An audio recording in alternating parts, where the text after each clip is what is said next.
What is up, 614 crew? Welcome back to another video. Today's video is definitely not a vlog.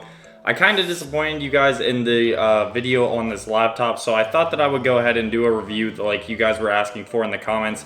This is not going to be a super technical review. I'll tell you the specs and everything like that, of course, but I'm not going to give you any benchmarks or anything like that. So if you're coming here for that kind of stuff, you are in the wrong place. Go search for another video. I'm telling you how this machine works for me, how it does in my day-to-day life, how it does editing and everything like that. So if you want to know the productivity of this laptop, you are here at the right channel. So to start off on this laptop, I have the 8th gen i7 8750H, which is a 6-core 12-thread, and it can be boosted up to 4.1. Now, I've never seen that number, and this machine is already undervolted and everything like that. I plan on repasting it in the future, so I might do an update to this video, but as of right now, the highest clock speed that I think that I've ever seen was like 3.87, I wanna say. I've never seen 4.1. This machine does thermal throttle a lot. It gets very, very hot to the touch.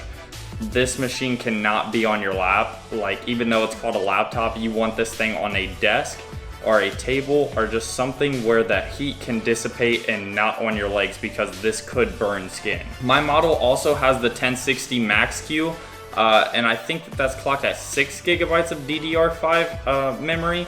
I could be wrong on that, don't quote me, but for gaming and video editing and everything like that, this thing is an absolute beast.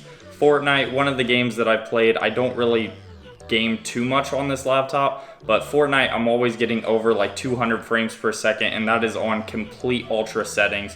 This thing's an absolute beast for that. A 12-minute 4K video, like in my last vlog, I did that entire video within like 30 minutes render time. So the combination of this core processor and the graphics card is an absolute beast, not to mention the 16 gigabytes of RAM, which I kind of plan on upgrading, but for right now, it is perfect for everything that I need it for. So this laptop does everything that I need it to. It's an absolute beast at video editing, and it's an absolute beast at gaming, but there are some downsides to this thing out of the box. This is a brand new laptop. Now, I have the one with the 144 hertz panel, the 1080p, not the 4K, just to throw that in there. But there were some problems that I had out of the box. Now, the first problem was with the power supply. I'll roll some B-roll of this, but with the power supply, yes, it has a detachable cable and it's braided and everything like that. It's a super nice cable, but this power supply, it actually does not work. And there is a lot of talk on the forums about these things not working and you're not able to buy a new one. And you can tell that it's not working. I'll go ahead and roll some B-roll of this. When I plug this into the machine, it's saying that it's running on battery, then it's plugged in, then it's running on battery, and it keeps like flip-flopping back and forth. Now, when this thing's plugged in, you're supposed to be getting full power. I can't get full power if this thing's not like noticing that it's plugged in, and it just keeps flickering, which is causing it to throttle up and down. Now, would it be a RAZER product without talking about the RGB lighting? Probably not. That's another big problem. The RAZER logo on the back of this laptop has never worked for me. It's never breathed, it's never been static, it's never turned on ever for me. Sometimes it wants to, but most of the time it does not. But the keyboard and everything like that is absolutely perfect. And then this is not a deal breaker for me because I would leave it off anyway. It just looks a little bit more professional to me.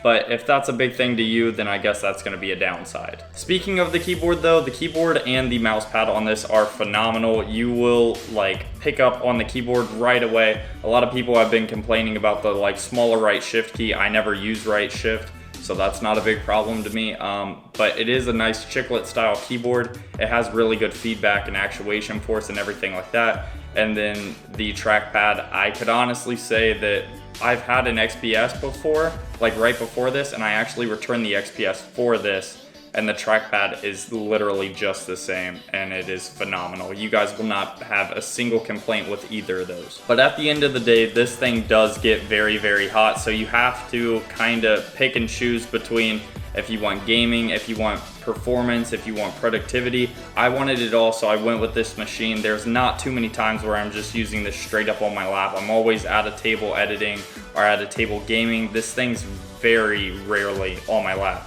So that's not a huge problem to me, but I guess that's up to you to decide if it's a problem for you. I hope that you guys enjoyed this video. I hope that I kind of made up for it on my last laptop video. I'm sorry about that too, but I just wanted like 2 weeks to use it and see how I actually feel about it. But with that being said, I hope you guys enjoyed. Please leave a like and subscribe, and I will see you in the next one. Peace.